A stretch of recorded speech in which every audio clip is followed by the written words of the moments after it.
চোর পালালে বুদ্ধি বাড়ে, কথাটা কিন্তু আসলে ঠিক। আর চোর পালালে বুদ্ধি বাড়ে লাভ কি? লাভ নাই, আবার কিছু লাভ আছে, যেন পরবর্তীতে আবার চুরি করতে না আসতে পারে সেই সিস্টেম করা। তো সুষ্ঠু নির্বাচন হওয়ার কিছু প্রক্রিয়া আমি আপনাদেরকে বলতে চাই। আমাদের দেশে সুষ্ঠু নির্বাচন আমরা আশা করতে পারি না কিসের জন্য, আর হয় না কিসের জন্য? আসলে এই সুষ্ঠু নির্বাচন হবে কিভাবে? কারণ আমরা সিস্টেমে অনেকভাবে পিছিয়ে আছি, যার কারণে সুষ্ঠু নির্বাচন হয় না। আমরা যদি সিস্টেমটা করে নিতে পারতাম, তাহলে কখনো আর এরকম দুর্নীতি মার্কা নির্বাচন আমাদের আর দেখতে হতো না, এরকম কারচুপি মার্কা নির্বাচন আমাদের দেখতে হতো না। আমি আপনাদের কেমন কিছু সিস্টেম বলে দিব। এই সিস্টেমে যদি নির্বাচন হয়, তাহলে দুর্নীতির কোনো অপশনই থাকবে না। দুর্নীতি তো কোনো একটা সুযোগ থাকলে তারপরে মানুষ দুর্নীতি করে, এরপরে কারচুপি করে। এই কারচুপির অপশনে যদি না থাকে, তাহলে করবে কীভাবে? এখন এই কারচুপি না হওয়ার অপশনটা কি? আমি আমার ক্ষুদ্র জ্ঞানে বলতে চাই, বিষয়গুলো আপনাদের সামনে শেয়ার করি। সাধারণ আমার এই শেয়ার করাতে কিছু যায় আসে না, কিন্তু যারা আমার প্ল্যানগুলো শুনবেন, শুনে অবশ্যই একটু আপনারা কমেন্ট করে জানাবেন যে আমার এই প্ল্যানটা কি ঠিক আছে কিনা। দেখেন, আমাদের এই নির্বাচনে, বিগত নির্বাচনেও কিন্তু মরা মানুষ এসে ভোট দিয়ে গেছে। দিবেই না বা কেন?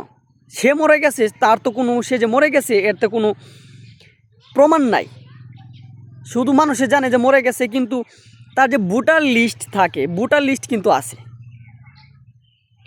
অথবা লোকটা দেশে নাই, বিদেশে, সে তো আর লিস্টটা নিয়ে যায় নাই, তার লিস্ট কিন্তু দেশে আছে। দেখেন, আমাদের বাংলাদেশে, বিভিন্ন দেশে লক্ষ লক্ষ কিন্তু ভোটাররা বিদেশে আছে, কিন্তু তাদের ভোটটাও কিন্তু দিয়ে দেওয়া হয়েছে সিস্টেমে। তো এখন আমার সিস্টেমটা আমি বলি যে কী সিস্টেম হলে নির্বাচনটা একদম সুস্থ হতো। আমার বলে মনে হয়, যদি এই নির্বাচনটা একটা সিস্টেমের ভিতরে, কি সিস্টেম? ধরেন, নির্বাচনী একটা ওয়েবসাইট বানানো হলো। এই ওয়েবসাইটে প্রত্যেকটা ভোটার সে রেজিস্ট্রেশন করবে। এটা প্রাথমিক অবস্থায় যারা শিক্ষিত আছে, যারা করতে পারে, তারা নিজেদের অনলাইন মোবাইল অ্যাপস থেকে করে নেবে, এবং যারা না করতে পারবে, সরকারি কিছু কর্মী নিয়োগ দেওয়া হবে এই নির্বাচন ভোটার রেজিস্ট্রেশন করার জন্য। তাহলে ভোটারগুলো যখন রেজিস্ট্রেশন হয়ে যাবে, এবং রেজিস্ট্রেশনের প্রক্রিয়া থাকবে, হয়তো ফিঙ্গারপ্রিন্টের মাধ্যমে সে রেজিস্ট্রেশন কমপ্লিট করবে, অথবা তার ফেস দিয়ে ভেরিফাইড করবে, ভোটার রেজিস্ট্রেশনটা ভেরিফাইড করবে, অথবা ফিঙ্গারপ্রিন্ট অথবা ফেস লক দিয়ে। যেরকমভাবে মোবাইল যেরকমভাবে কেউ কারো ফিঙ্গারপ্রিন্ট ছাড়া খুলতে পারে না, ফেস ছাড়া খুলতে পারে না, ঠিক এভাবে এই রেজিস্ট্রেশনটা করবে। তো সবাই যখন রেজিস্ট্রেশন এরকমভাবে কমপ্লিট হবে, দেখা গেছে এই রেজিস্ট্রেশনের প্রক্রিয়াটা প্রত্যেক গ্রামে গঞ্জে নিজস্ব এক একটা প্রতিনিধির মাধ্যমে এটা করানো হবে। তো এভাবে যখন রেজিস্ট্রেশনটা করানো হবে, তখন পুরোপুরিভাবে কতগুলো ভোট অ্যাক্টিভ আছে, যে বর্তমানে কতগুলো ভোট আছে, সেটা যাচাই হবে। দ্বিতীয় হচ্ছে, প্রত্যেকটা থানায় অথবা প্রত্যেকটা আসনে যে কয়জন প্রার্থী দাঁড়াবে, প্রত্যেকটা ভোট কেন্দ্রে গিয়েই সেখানে 4 জনের এক একটা মার্কায় এক একটা ফিঙ্গারপ্রিন্ট সেট করে থাকবে। এই যে রেজিস্ট্রেশন করছে, রেজিস্ট্রেশন করার পর সে যে ভোট দিতে গেছে, সে যখন যেই মার্কায় সে আঙ্গুলের ছাপ দিবে, সেই মার্কায় তার আর ভোটার আইডি কার্ড লাগবে না, কোনো কিছু লাগবে না। সে চায় সে একবারই ভোট দিতে পারবে, এরকম সিস্টেম করে রাখবে। জাস্ট এরকম একটা সিস্টেম, এর বাহিরে আর অন্য কোনো সিস্টেম নাই। একবারই সে দিতে পারবে, এখানে অন্য কেউ এসে দিতে পারবে না। এখন হঠাৎ করে একটা লোক মারা গেল রেজিস্ট্রেশন করার পর, সে চাইলেও সে উপস্থিত হয়ে না হয়ে ফিঙ্গারপ্রিন্টটা যে না দিতে পারে, তখন তার বুট কাউন্ট হবে না। প্রত্যেকটা মার্কা এবং প্রত্যেকটা বুট যখন পড়বে এবং সরাসরি ওই ভোট কেন্দ্রে একটা স্ক্রিন থাকবে, যে স্ক্রিনে সরাসরি দেখাচ্ছে, যখন মানুষ দিচ্ছে তখন সরাসরি উঠতেছে যে ওই মার্কা এই বুটটা পেয়েছে। এবং এই যে মানুষের বুটটা দিচ্ছে তার ডাটাটা এটা সম্পূর্ণভাবে এটা নিরাপদ থাকবে, এটা পাবলিক হবে না। এখন যেরকমভাবে গোপনীয়ভাবে দিচ্ছে, কে কোথায় বুট দিচ্ছে সেটা দেখতে পাবে না, ঠিক ওরকম সিস্টেমে ওইখানে তার ডাটাটা একদম প্রাইভেট করে রাখা হবে, যেন কোনোভাবে পাবলিক না হতে পারে। তো এই সিস্টেমে জাস্ট খালি সংখ্যাটা দেখাবে, ওই মার্কা এত বুট পাইতেছে, ওই মার্কা ওই বুট পাইতেছে। তাহলে বুট গণনা করার কোনো আর আলাদাভাবে অপেক্ষা করতে হবে না, সাথে সাথে সব কিছু উঠতে থাকবে।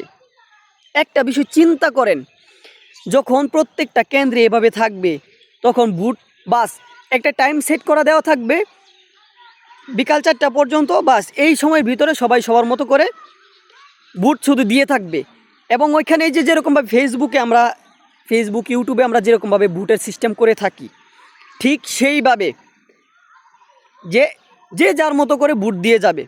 এবং ওই টাইম শেষ হলে বাস যে বুট বেশি পেয়েছে অটোমেটিক সেই স্ক্রিনে ভেসে যাবে যে উইন অমুক প্রার্থী, অমুক মার্কা উইন। ঠিক আছে, যখন এখানে উইন হয়ে যাবে এই ডাটাটা অটোমেটিকলি সেই সরকারের নির্বাচন কমিশনের এখানে চলে যাবে। এখানেও ওইখানে যে আসনের প্রার্থীর মাঝে ধানের শীষের এক প্রার্থী বা সেখানে একটা যোগ হয়ে যাবে, জামাতের যে একটা সেখানে একটা যোগ হয়ে যাবে, এরকমভাবে প্রত্যেকটা থেকে একটা একটা আসতে থাকবে। আর প্রত্যেকটা এই ডাটা নির্বাচন কমিশনের এই যে ডাটাটা, এটা প্রত্যেক চ্যানেলে একই রকমভাবে প্রচার হতে থাকবে। তো দেখা গেছে এখানে দুর্নীতির কোনো সিস্টেম থাকবে না।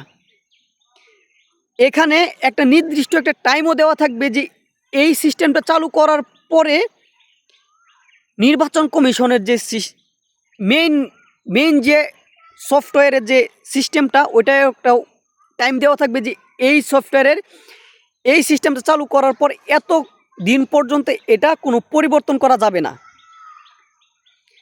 তো দেখেন, আমি যে সিস্টেমটা আপনাদেরকে বলছি এটা সম্পূর্ণ সফটওয়্যারের সিস্টেম। এখন বিশ্ব কিন্তু এভাবেই চলছে, কারচুপির কোনো সিস্টেম নাই। তাহলেই বুট গণনার কোনো সমস্যা হবে না, কোনো কিচ্ছু হবে না। একবারের লেখা দুইবার লিখে কাউকে পাস করানোর এটা কোনো সিস্টেম একদম উঠে যাবে। তো আমি মনে করি যে এভাবে যদি সিস্টেমের মাধ্যমে আমাদের নির্বাচন হয়, তাহলে মরা মানুষ উঠে গিয়ে ভোট দিতে পারবে না, বিদেশে থাকা মানুষ সে দেশে এমনিতেই ভোট দিতে পারবে না। দেখে গেছে এই ভোট গণনার জন্য আমাদের অপেক্ষাও করতে হবে না, কোনো কিচ্ছু করতে হবে না, জাস্ট খালি আমরা ভোট দিয়ে আসবো এবং দেখতে থাকবো যে কে কত ভোট পাইতেছে। এটা লাইভ, সরাসরি সব কিছু লাইভ হবে। তাহলে দেখে গেছে আমাদের দিলটা একদম শান্তি হবে এবং মনে ভরে যাবে যে আমাদের নির্বাচনটা আমরা আসলে প্রকৃতপক্ষে কাকে আমরা সরকার বানাতে চেয়েছি এবং কে সরকার হয়েছে। এখন এভাবে যখন নির্বাচন হয় আমাদের দেশে, এক জায়গায় একটা লিখতে গিয়ে আরেকটা লিখে, একবার লিখাতে হয় না, দুইবার লিখতে হয়। এভাবে যখন একটা প্রার্থী জিতে যায় তখন কিন্তু আসলে মনের ভিতরে একটা শান্তি থাকে না। প্রকৃতপক্ষে যদি ভোট হয়ে, যদি সুষ্ঠু নির্বাচন হয়ে যদি কোনো প্রার্থী হেরে যায়, তারপরও তার একটা আনন্দ থাকে যে না, আমি এই কয়েকটা ভোটের জন্য হারলাম, অথবা বেশি ভোটের জন্য যদি হারে তাহলে একটা থাকে না, আমাকে জনগণ চায় নাই, যার কারণে হয় নাই। আর যদিও মানুষ বেশি ভোটে হারে, একদম কণ্ঠাসে, তখন একটা মনের মধ্যে শান্তি পায় যে না, আমাকে অনেক মানুষে ভালোবাসছে। তখন দেখা গেছে একটা মানুষ হেরেও কিন্তু শান্তি পায়। কিন্তু যখন এভাবে কারচুপি করে যখন একজন মানুষকে হারানো হয়, তখন কিন্তু আসলে দিলে লাগে চোট। আসলে এটা পরে মেনে নেওয়ার মতো লাগে না। তো আমার এই সিস্টেমটা কার কার পছন্দ হয়েছে আপনারা অবশ্যই কমেন্টে জানাবেন, এবং পারলে এই সিস্টেমটার কথা পুরো বাংলাদেশকে একটু জানিয়ে দিন।